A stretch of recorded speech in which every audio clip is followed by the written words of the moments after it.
हमेशा की तरह बहुत ही कामयाबी के साथ ये मैच भी जीता है भारत ने और पाकिस्तान क्रिकेटर्स ग्रीन शर्ट अपनी आवाम को सिर्फ सब्ज बाग ही दिखाते रह गए। वो कामयाबी की उम्मीदों पर ही जी रहे थे, इन्होंने वो उम्मीद भी छीन ली। तुम जीतो या हारो सुनो, हमें तुमसे प्यार है का नारा बहुत पुराना हुआ। अगर तुम जीते तो ही पाकिस्तानी टीम्स को प्यार होगा, अगर आप लोग हार गए तो पाकिस्तानी टीम को प्यार नहीं होगा। तो अब जीतना आपके लिए भी जरूरी है। ये नारा बहुत ज्यादा पुराना हो गया जिस पर आप अब तक ऐश कर रहे थे।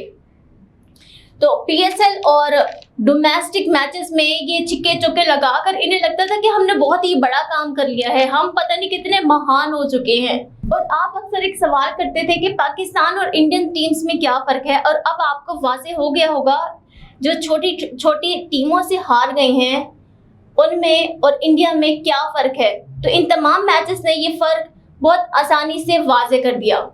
पाकिस्तानी टीम ये वो तरबूज हैं जिन्हें टीके लगाकर लाल किया गया था, ये वो गधे हैं जिन्हें पेंट करके शेर बना दिया था, और जब ये छोटी छोटी टीमों के सामने गए तो ये शेर ये गधे ये वहीं ढेर हो गए, क्योंकि शेर तो थे ही नहीं ना, ये गधे थे, इसलिए वहीं जाकर आराम से ये ढेर हो गए। और अवाम बेचारी अलग दुआएं कर कर हलकान हो गई। बेचारी अवाम को यही लास्ट टाइम तक उम्मीद थी कि शायद इंडिया से जीत जाए, शायद इससे जीत जाए, ये छोटी टीम है इससे जीत जाए, लेकिन इन्होंने तमाम उम्मीदों पर पानी फेर दिया। अब जो टीम में बाबे हैं चाचे हैं उन्हें निकाले, भाई उन्हें किस लिए रखा हुआ है जब वो जीत ही नहीं पाते, तो उन्हें टीम में रखकर क्या करना।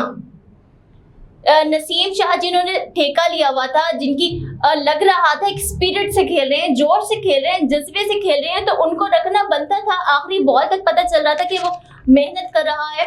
उसने 4 गेंदों पर 10 रन बनाए, उसका स्ट्राइक रेट जो था 250 था। विराट कोहली को आउट किया और अक्षर पटेल को किया, शिवम को आउट किया। पता चल रहा था कि वो मेहनत किया, और जब वो आउट हुआ तो उसकी आंखों में आंसू थे जब वो ड्रेसिंग रूम की तरफ जा रहा था, और उसे दिलासा दिलवाने वाले भी इंडियंस थे। अब एक इंसान जो इतनी मेहनत कर रहा था, अब जब वो हार गया वो बहुत ही ज्यादा अफसुर्दा था। अब जो आपने जिन बाबों को रखा है वो जब हारे हैं उन्हें दुख नहीं हुआ। जो एक यंगस्टर था जिसकी मेहनत थी, दुख सिर्फ उसको हुआ था, बाकी किसी को दुख नहीं हुआ था। अब शादाब की बात करें तो शादाब है क्या ऑलराउंडर है वो, बैटिंग का, बॉलिंग का, किस चीज का ऑलराउंडर है भाई? वो सिर्फ फील्डिंग का ऑलराउंडर है, उसे फील्डिंग पर ही रहने दे, वही काम वो अच्छे से कर सकता है, इसके अलावा अब तक वो कोई काम अच्छे से नहीं कर रहा। हार्दिक पांड्या ने उसके साथ किया क्या बैटिंग में? वो पीछे हट गया, जबकि वो अभी रनिंग अप पर था। भाई पीछे क्यों हटे? आपके कोई घर का मैच थोड़ी चल रहा था कि आप पीछे होंगे वो आपको आउट नहीं करेगा। आप पीछे हुए, उसने आउट कर दिया।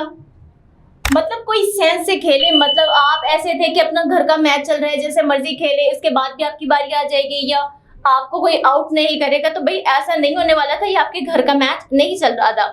फिर इफ्तिखार अहमद चाचा जी को ले लें, आप उनको सिर्फ दुआओं के लिए रख लें, खत्म शतम के लिए रख लें तो ज्यादा बेहतर होगा। आपने तो उठाकर उनको मिडिल ऑर्डर के तौर पर सामने ले आते हैं। उन्होंने फुल टॉसेस मिस किए, 5 फुल टॉसेस उन्होंने मिस किए। तो अच्छा है आप उनको इस काम के साथ साथ, बल्कि इस काम को छोड़कर आप उन्हें खत्म शतम और दुआओं के लिए ही रख ले तो ज्यादा बेहतर होगा। और उन्होंने क्या कहा, कहते हैं कि जी और ओवर मिल जाते तो मैं जरा सेट होकर खेल लेता। भाई एक मैच में आपको कितने ओवर मिलते और क्या सेट होना था? आपने यहाँ अपना बिजनेस चलाना था, आपने क्या करना था, क्या सेट होना चाह रहे थे आप? ना चला जाने आंगन टेढ़े वाले आप लोगों के काम है। उसके बाद बाबर आजम को ले ले, 3 मरतबा आप कप्तान बने हैं, 3 बार आप हार चुके हैं, 4थी बार अब आपको पता है आपने नहीं इतनी काबिलियत, आप ना है ना, निकाल दें इनको। ऐसे रखा हुआ इनको 4थी मरतबा, फिर आगे पूरी टीम को इन्होंने हरा दिया। जब आप नहीं अपनी कप्तानशिप को बेहतर तौर पे कर सकते, कम से कम कप्तान तो ना बने, शाहीन अफरीदी को बनने देना। लेकिन नहीं, आपको आना भी कुछ नहीं है, आपने किसी और को कुछ आने भी नहीं देना। तो यही सारा कुछ आप लोगों का चलता रहेगा तो कभी भी पाकिस्तान जीत नहीं पाएगा। तो चीजें बहुत चेंज होने वाली है, और हो जाए तो ही ज्यादा बेहतर होगा। जसप्रीत बुमराह ने कहा कि उनको ऐसा ही लगा जैसे कि वो इंडिया में खेल रहे हैं। अब उनको ऐसा क्यों लगा? क्योंकि हर तरफ उन्हीं के शायकीन थे, जिस तरफ भी देखो ऐसा लगता है ब्लू इंक किसी ने गिरा दी हो या ब्लू पेंट कर दिया हो। तमाम अतराफ में सिर्फ इंडियंस ही इंडियंस नजर आ रहे थे। इंडिया को पता था कि उनके जितने भी क्रिकेटर हैं उनका मान रखेंगे और अपनी आवाम को ये लोग अपने शायकीन को अफसुर्दा नहीं होने देंगे, दूसरों के सामने इंसल्ट का इनको सामना नहीं करने देंगे और जितनी भी वहाँ होटिंग होगी उनको उसका सामना नहीं करना पड़ेगा। पाकिस्तान यूएसए से भी हार गया, पाकिस्तान इंडिया से भी हार गया। अब ये सवाल पैदा होता है, क्या पाकिस्तान वेस्ट इंडीज का सफर इसके लिए मुमकिन है या नहीं। अब 2 मैचेस पाकिस्तान हार चुका है, 2 मैचेस जीतना बहुत ही ज्यादा जरूरी है, फिर ही पाकिस्तान आगे सुपर 8 में जा सकेगा। अब वो 2 मैचेस कौन कौन से हैं? अब वो 2 मैच है, सबसे पहले एक रोज के बाद सबसे पहला मैच जो होगा वो कनाडा के साथ होगा।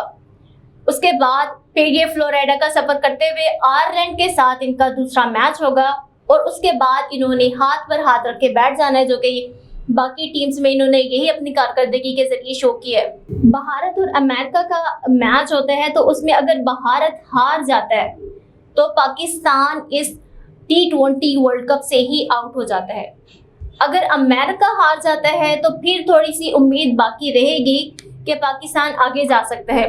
उसके बाद आयरलैंड का भी जीतना बहुत ही ज़्यादा ज़रूरी है, यानी कि अमेरिका, भारत और आयरलैंड दोनों से हारता है तो फिर जाकर मुमकिन हो सकता है कि पाकिस्तान T20 वर्ल्ड कप में आगे जाए और अपना जो सफ़र है उसको कंटिन्यू कर पाए, वरना बिल्कुल भी कोई उम्मीद नहीं है। और अगर अवाम की उम्मीद देखें तो अवाम का यही कहना है कि हम किस उम्मीद पर इनसे उम्मीद रखें कि ये आगे जाएं और खेलें, क्योंकि पिछले मैचों में इन्होंने सिर्फ तबाहियां ही फेरी हुई हैं। आगे जाके इन्होंने कौन सा तीर मार लेना, हम किस उम्मीद पर इनके लिए दुआएं करें, कौन सी उम्मीद रखें कि ये जीत जाएंगे आगे। इनकी कारकर्दगी की बिना पर अवाम ने जो उम्मीदें रखी हुई हैं वो बिल्कुल सही रखी हुई है, इन्होंने आगे जाके कोई तीर नहीं मारना।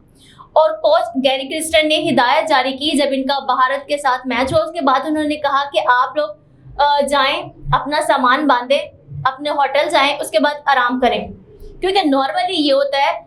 और इन्होंने इनको मना कर दिया कि आपने कोई प्रैक्टिस नहीं करनी, आपने जाना है डायरेक्ट आराम करना, अपने कमरों में जाएं, बस यही आपका इस वक्त काम है। क्योंकि नॉर्मली होता ही है कि जब ये ड्रेसिंग रूम में जाते हैं तो अगर टीम अच्छा खेली होती है तो तारीफ होती है, अगर बुरा खेलते हैं तो तनकीद होती है। लेकिन ये वो वाहिद मैच था जिसमें ना कोई बात हुई, किसी ने किसी से कुछ नहीं कहा, गैरी क्रिस्टन ने भी किसी को कुछ नहीं कहा। उन्होंने कहा कि आप जाएं अपने कमरों में और सिर्फ आराम करें। मायूसी इस हद तक फैल चुकी थी कि उन्होंने समझाना भी उनको बेकार लगा। गैरी क्रिस्टन ने मीडिया से गुफ्तगू करते हुए कहा कि वक्त तब्दील हो रहा है, उसके साथ साथ क्रिकेट भी चेंज हो रही है, तो अगर आप साथ रहना चाहते हैं तो आपको खुद को भी चेंज करना होगा, साथ साथ तब्दील करना होगा, और जो खुद को तब्दील नहीं करेगा वो ख़त्म हो जाएगा। यानी कि जो वक्त के साथ नहीं चलेगा वो जो पीछे रह जाएगा वो पीछे ही रह जाएगा, उसको आगे नहीं लेके जाया जाएगा, वो ख़त्म हो जाएगा। और दुनिया में यही निज़ाम ही चल रहा है।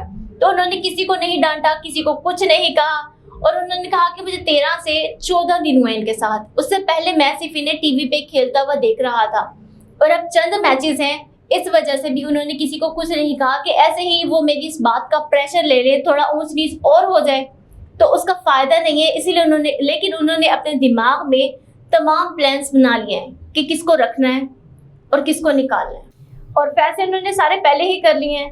और अब हमारे पास वैसे भी बहुत ज़्यादा टाइम नहीं है, क्योंकि अब फरवरी में मेज़बानी करनी है, हमें टीम तैयार करनी होगी। जैसे मोहसिन नकवी साहब ने कहा कि अब बड़े ऑपरेशन का वक्त है, क्योंकि अब हमें मेज़बानी भी करनी है, तो उसके लिए भी हमें यंगस्टर्स चाहिए होंगे। अब जो पुराने बापे चाचे संभाल कर रखे हुए थे, अब उन्हें ज़रा साइड पे करना है। भाई यंगस्टर्स को लाएं, नया जज्बा होगा, नया खून होगा। अब जितने भी टैलेंटेड लोग हैं, जो जज्बा है, जो हकदार हैं, जिन्हें अब तक हक नहीं मिलने दिया इन बापों ने, तो अब उनकी बारी है। यंगस्टर्स को लाया जाएगा टीम में, अब नई टीम बनेगी, पुरानों को जो नाकारा हो चुके हैं उन्हें साइड पर कर दिया जाएगा, यानी कि अब हक हकदार को मिलेगा, और पाकिस्तानी टीम में नया जोश जज्बा रहेगा, और इंशाल्लाह 2025 का जो मैच होगा वो पाकिस्तान ही जीतेगी। तो इसी उम्मीद के साथ कि अब या तो ये आगे जाके कोई तीर मार लें, या अब जो नए जवान आएंगे उनसे ही उम्मीद है कि वो अच्छा खेलेंगे और उनको उनका हक भी मिलेगा, यानी कि वो टीम में शामिल होंगे और ये मोहसिन नकवी साहब का बहुत अच्छा इक़दाम है जिसे लोगों ने बहुत ही ज़्यादा सराहा। तो आज का व्लॉग यहीं पर इख्तिताम होता है। अपनी होस्ट फ़िज़ा हुसैन को इजाज़त दीजिए। अल्लाह हाफ़िज़।